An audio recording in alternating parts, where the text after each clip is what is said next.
So, this is the time I would typically be welcoming you into the friendly nonsense beatdown, but today is a little different because Corey has shrunk to the size of a pea, and we can't find him anywhere. We lost him. Yep. I put him in my pocket, and now he's gone. And Corey should feel flattered because it's just not the same without him. No, it's not. Come back, Corey. Come back to us. Corey's in the midst of doing seminary right now.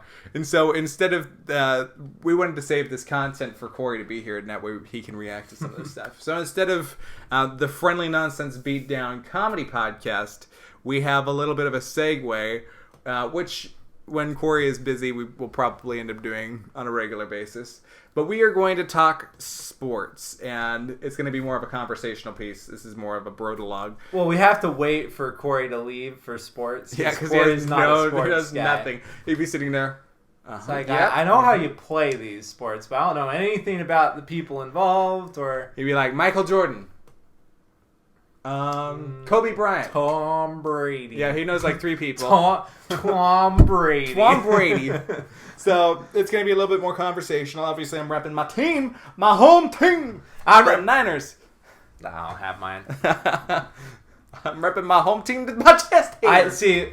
When I got into football a few years ago, and when I was picking a team to root for, Kevin was the only person that I knew of that was a big football fan. So who got you into football? You got me into football. Yeah, I got you into football. Yeah, you got me into football. Yeah. And so, of course, how do I return the favor? I root for one of the rivals of the 49ers, the Los Angeles Rams. He chooses the stupid Rams because he was a bandwagon fan. The Rams were doing well that year. They're like, you know what? I'm going to be a Rams fan. And then the Niners the next year made it to the Super Bowl. Pump. You know, that is true, yes. And the year that I started rooting for the Rams big time was the year that they made it to the Super Bowl. But here's what I say, okay? It's okay to be a bandwagon fan as long as you stick with them for the long term. But if you're just getting into the sport, like, root for a fun team to watch. Why are you going to torture yourself right off the bat? You're just getting into the fandom. See, you enjoy the sport off the bat, and then you can go through the rough times. Go pick. You should have picked the Bengals. The Bengals would have. Yeah. That would have been so fun the last couple of years to watch the Bengals. Hey, you completely get Joe Burrow now. Yeah. Hey, well, I will say for the Bengals, they do get Joe Burrow now, and that will be more interesting to watch after the crazy season he had in college. So one of our favorite things to do is we will bet the line. Well, I'll make up a line for the beginning of the football season. We'll have to do that here soon. But who won last year? You won by half 1 a point. Yeah, right? Yep, because the Colts lost to who did they play? The Texans. I think it was the Texans. Yeah. Beat the Colts in the playoffs or something like that. I can't remember what it was. Something. Yeah, so it was crazy. So you won by 1 point, but we typically I'll create an over/under schedule. So the over/under last year of the Browns was 10.5, and you bet the over on the Browns. Egg on my face on that one. I bought into the hype, and here I am looking foolish. So I'm not making the same mistake twice. I'm not doing that again. All right, so take the Browns this year. So. I've listened to a ton of talk radio about the Browns coming back this year. Colin Cowherd says that for as much as he hates Baker Mayfield, for as much as Colin Cowherd hates Baker Mayfield, he says that they're going to make the playoffs this year. What do you think? Are they going to make the playoffs this year? Well, who's their coach again? Is it Kevin Stefanski? Yes, Kevin Stefanski. Well, we know nothing about Kevin Stefanski. Who was he on the? He was the the Chiefs. OC for the Vikings. The Vikings. Yeah. Okay. And, I mean, the Vikings' offense was fine last year. Well, the thing that I think will be interesting is because he was the Vikings OC, it will allow Baker Mayfield to play the Kirk Cousins role and Nick Chubb to play the Dalvin Cook role. That is true. Which is what needs to happen. Nick Chubb is one of the best running backs Nick Chubb's amazing. In the league. And Baker Mayfield, when given their offensive line last year was hot garbage. It was like a melted butter for defensive line. Yeah. And now they've beefed up. I think they made it a trade for a left tackle. And then now that they've beefed up the offensive line, I think, honestly, if they can do just a run-heavy game like what the Niners did last year. And what run Nick Chubb, run Kareem Hunt. I mean, they've got two fantastic premier running backs on their team. I mean, if you look on paper, the Browns are absolutely stacked. You got Odell Beckham, you got Jarvis Landry, you've got Nick Chubb, you've got Kareem Hunt, you've got Baker Mayfield, who showed a lot of promise in his first year. They have to be able to do something. It's just the lesson I learned from last year is paper does not equal plastic. Yes, that's it. That's the new paper does not equal plastic. Sorry, go ahead. I couldn't resist. So I'm personally not buying into the Browns until they show me what they are capable of. I want to think so. The schedule for the Browns this year is the fourth easiest. So they've got the first 9 games that they have. I think there's only like 2 or 3 games where they're playing above 500 teams. They've got a Ravens game and a couple times I think in there. I would say if Baker Mayfield can go back to what his rookie year was, then honestly, he'd do well. He'd do a lot better than he was doing. So I've totally lost my train of thought. So getting back to Baker Mayfield, the thing with Baker Mayfield, no worries. The thing with Baker Mayfield that I think he needs to do is honestly, like, he got in his own head too much last year, and he felt like he needed to carry the team. Like I said, he needs to play the Kirk Cousins role. It's not glamorous. He's not going to be the face of the franchise. Nick Chubb is, but that's who needs to be the face of the franchise. Oh yeah, it's lean on your best player, and at this point, it's Nick Chubb. Yeah. So moving on to a separate football topic, Dak. So Dak signed the franchise tag. Yep. So how much was it? Like $35 million? It's like $32 million, I think, for Dak. $32 million. Okay. Yeah. So he signed the franchise tag. So he's still a Dallas Cowboy. So what are the chances of them getting a deal done before the season starts? I don't think they're going to get a deal done before the season starts, personally. I mean, really? I think Dak is going to be holding out. I mean, he clearly has held out a long time for a lot of money. I don't know if they're... I think they're wanting to give him one more year to look at him to see if he's going to repeat the success he had last year. And then at that point... give him the contract at the end of the year if he proves himself again. See, the problem I think for Dak is, and I disagree on that one. I think he will sign a long-term deal. The problem that's what they should do, at least. It's funny because the Cowboys want to give Dak a lot of money. Like, they want to give him $35 million a year. Problem with Dak is he wants a 4-year contract and $40 million. He wants to be the highest paid quarterback. Yeah. So they're at a crossroads where Dak just needs to be realistic that he was a 4th-round pick, and yes, he overachieved beyond the 4th-round pick, but I think he's looking at it more like, oh, I was a 4th-round pick, and look, I'm one of the best quarterbacks in the league. But you're mediocre at best. Like, you're halfway. Last year he was excellent, but the history has not been kind to him. He has been up and down. He's not efficient. He's not been super consistent. He's not been efficient. He's like 13th best quarterback, I think, is what the numbers say, if you look at the statistics of what he does. Dak is a good quarterback. He's fairly mobile. He's a decent quarterback. Like, I don't know if he's a franchise guy, though, but the thing that he does fantastically, which Jerry and Stephen Jones love, is he's a leader. You look at Zeke, and Zeke is not a leader. He's a party animal. Dak is a leader. He's always been there. He's been very consistent. And I think that gets you a little bit more leeway, which is why the Cowboys are like, okay, you know what? I mean, Andy Dalton's almost as good as Dak at this point. I would disagree with that. I think Dak is a lot better than Andy Dalton. I don't know. Andy Dalton can't run, and that's the main thing that sets Dak apart is he can run. He's mobile. I just don't. I think they will get a deal done. I just think Dak is going to be the one that finally comes back down to earth a little bit more and realizes COVID, especially, like, that's another thing. That was the other thing I was going to bring up. Yeah. Yeah. It's just the timing is really bad for Dak. Yeah, I mean, next year the cap, honestly, will probably go down. Mm-hmm. So you wait a year, and then you're screwed because the cap's down, and now your highest paid quarterback is way less than it normally would be. I mean, honestly, the time for Dak to get the highest the biggest contract is probably past us. Like, if he wanted that huge contract, it would have had to happen before everything. It'll be interesting to see what happens.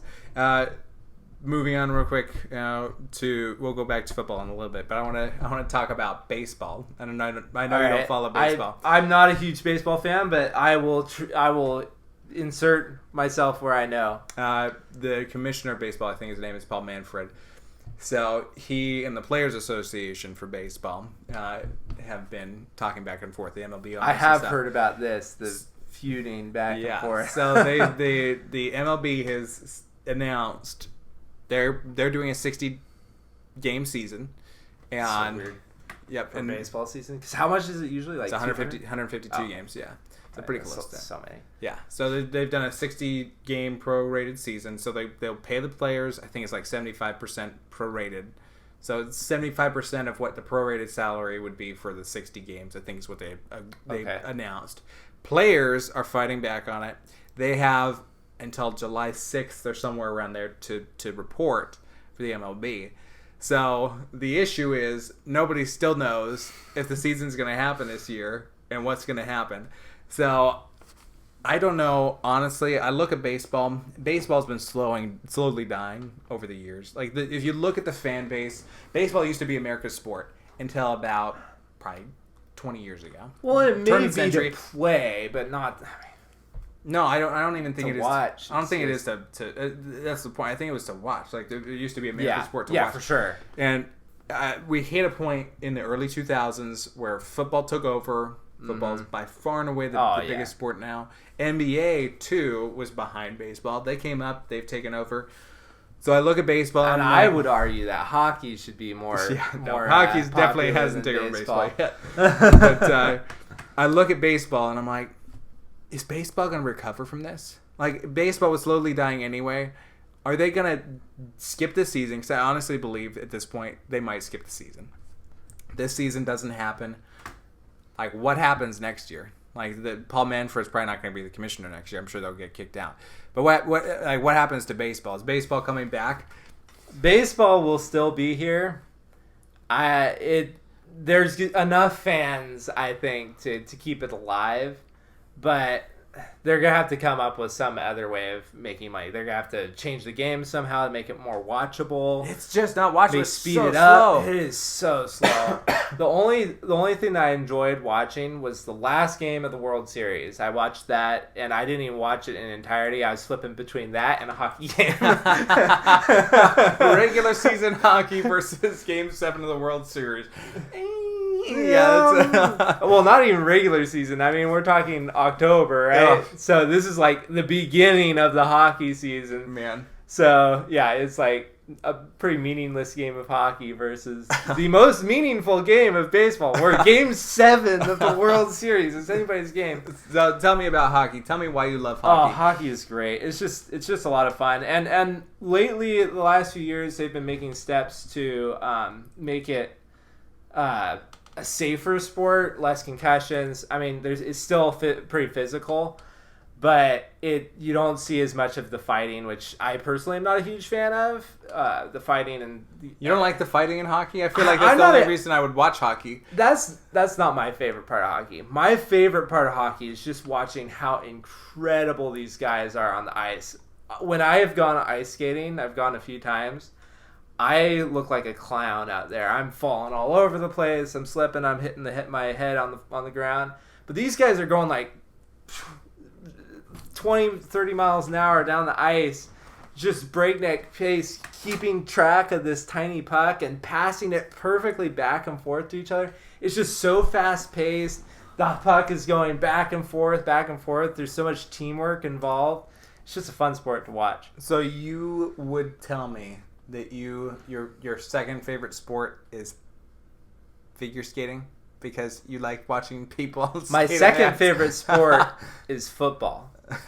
You love watching these guys, they're professionals skating around on the ice, and man, they're so good on the ice. Look at them skate on the ice. That's what I heard. Well, and I mean, why do you watch sports though? You're just watching to see these amazing athletes do amazing things. Hockey is like soccer. you score like 3 goals and then it's over, and it's just hockey is just back and forth, back and forth, back and forth, back and forth, back and forth, back and forth, back and forth. The difference, 20 minutes later, finally a goal scored. Okay, here's the difference, okay? Soccer, how many shots on goal do you have in a match? Oh, you've got plenty. I mean, you probably not as you're right. I get where you're coming from. Probably not as much as hockey, but you've got enough shots on goal for many people to enjoy watching it. I don't know why people enjoy watching it, but it's the same exact type of thing. I don't understand why hockey's it's a ton of fun. You got when the season starts up again, you're gonna come over to my house. We're gonna sit down. We're gonna watch the Sharks. Watch a beer helmet. Have a beer helmet and strap it on. And just to show you how much I love hockey, all my talk about being a bandwagon fan, I'm a Sharks fan. That's not a bandwagon fan. And they suck. Know that. It was not a good year to be a Sharks fan this year. They were third worst in the league, and to add insult to injury, they traded away their first round pick to the Ottawa Senators. So they don't even get the joy of a high pick. They get a bad season and they get nothing. They're like the Warriors. Weren't they good a couple years ago? Oh yeah, they were a series away from the Stanley Cup final last year. Wow. And weren't they in the finals against the Penguins a couple years ago? It was 2016, I believe, and I can't remember if it was the Penguins. I'm a relatively newly minted sports fan. My type of fandom is I get really into things once I start to. So you're limited to the last 2 years for hockey? Yeah, I only go back 2 years. I don't go back beyond that. So. But I picked the Sharks because they were the closest team and to us, and they were good. Yeah. When I was first watching them, but I wasn't really super involved until this last season, and they were not good this last season. All right, so let's skip from hockey now. We're gonna go back to football since we both know much about that. Oh yeah, football's our jam. Oh yeah, jam and bread. So Tom Brady, he's now a Buck. Oh yeah. Okay, so I saw a picture of him working out with Gronk. Tampa Bay. The Tampa Bay Buccaneers. Yeah. I don't know how much you can go. But so he was working out with Gronk, and it's going to be interesting to see how much Gronk provides for them. But I mean, he and Brady obviously have a relationship. Broke down Gronk. Yeah.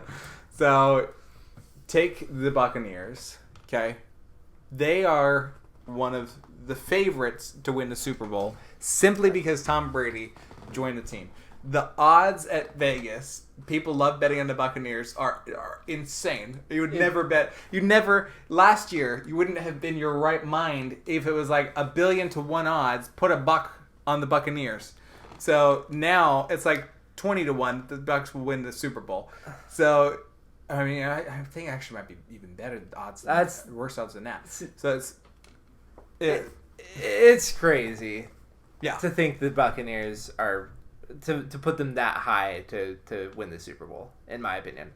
I'm going to be the first to say the Buccaneers are going to be this year's Browns, where they're super hyped up, and then they're going to let you down. I mean, Tom Brady, we love you, Tom, is a great quarterback, or was. I don't know if he's quite there anymore. Last year, he didn't show that he was... I mean, he had nothing around him, so I'll give him that. But... he did not look good last year. He did not look good at all. He had some really bad games. And he's 42, 43. He is, yeah. He's old now. He's getting up there in age. He's got to come down at some time. And a change in system, a change in a team, and people he's unfamiliar with, and being old and having a bad year last year. There's just so much stacked up against him. I don't know if he can rise to meet the occasion. Well, yeah, that's the interesting about Bruce Arians. Bruce Arians is known for being a Patrick Mahomes friendly offense, which by me saying that is, or a Jameis Winston offense.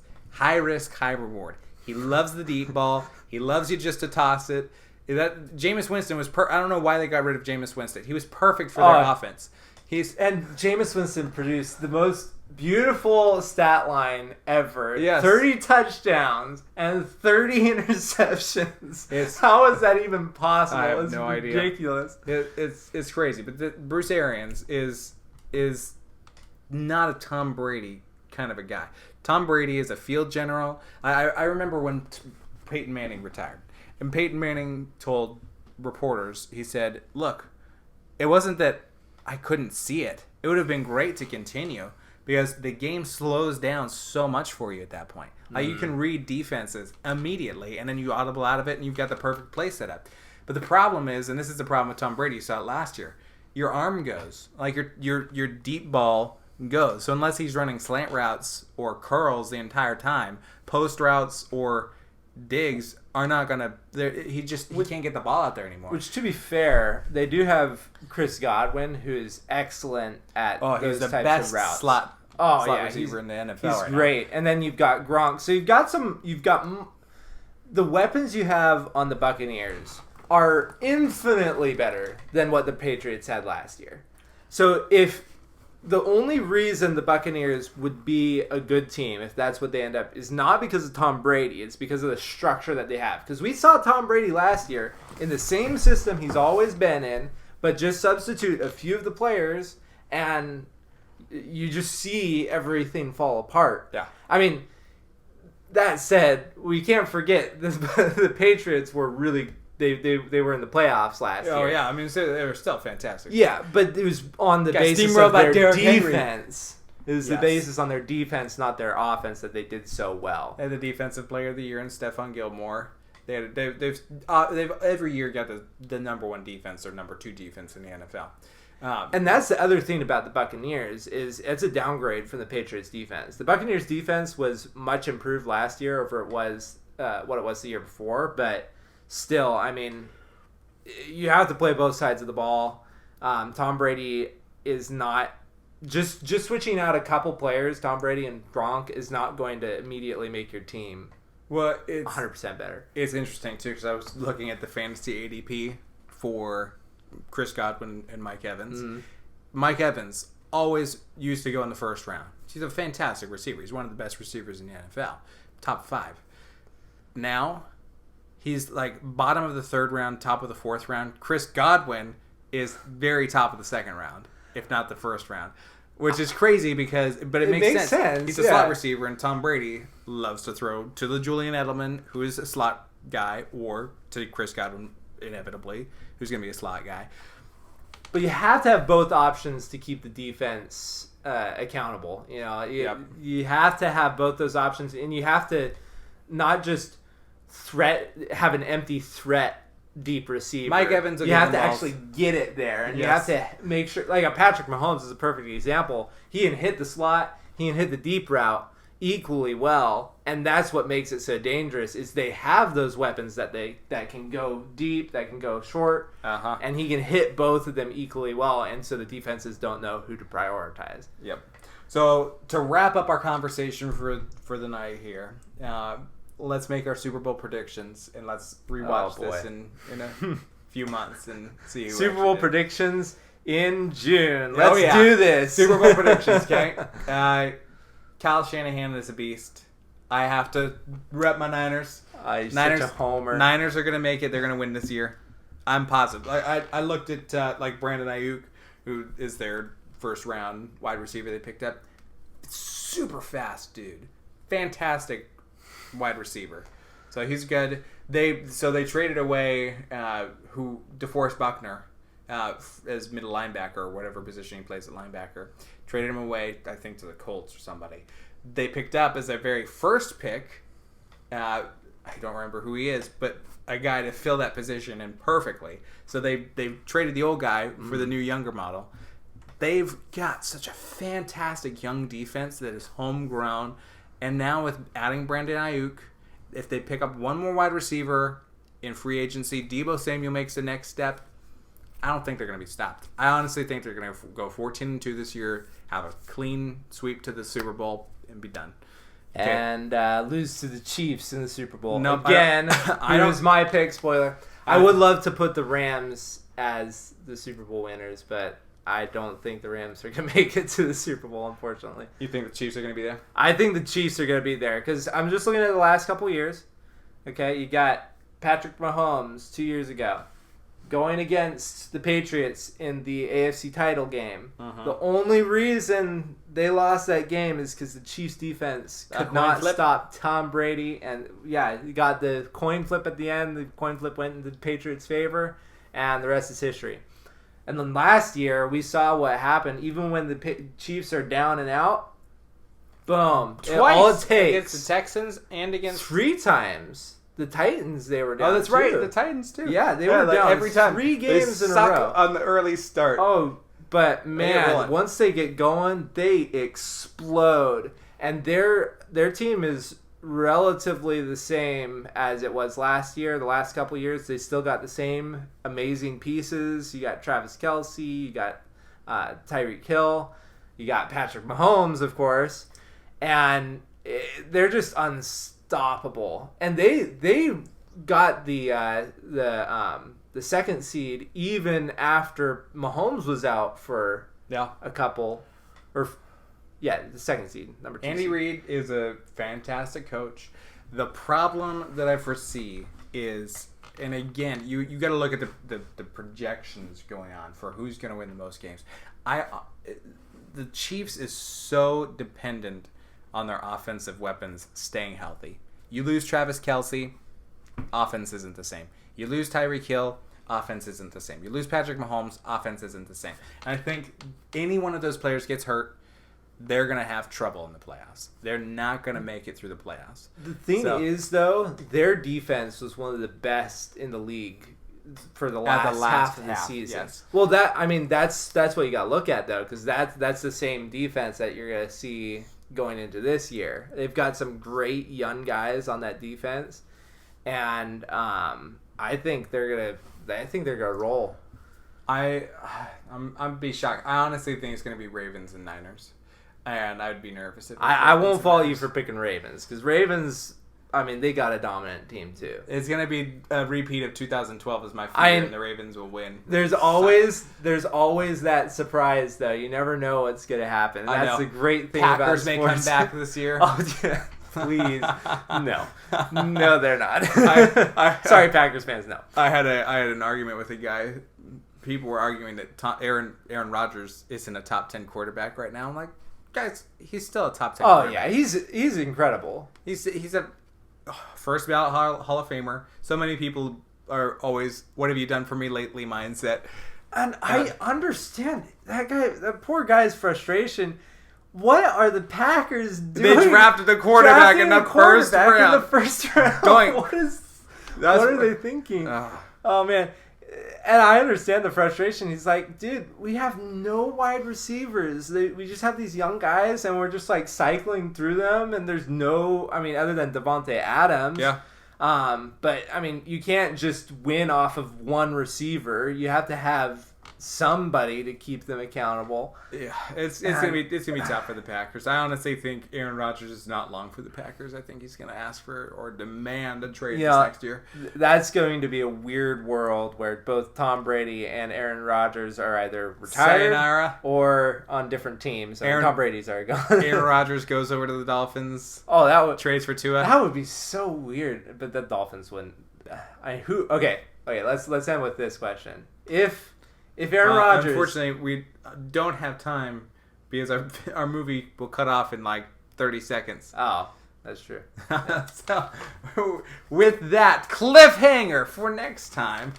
We'll keep that question for next time. And you can let us know which team would Aaron Rodgers go to if he were going That's to a great question. Team. So, we'll leave you with that. Answer in the comments. Which team will go? Will ask for a trade for Aaron Rodgers, and Aaron Rodgers would go to. So with that is it for this episode of the quasi-friendly nonsense beatdown, the Broadalog with me and Casey. It's the Sportsilogue. Sportsilogue, and we'll see you next week. Take care.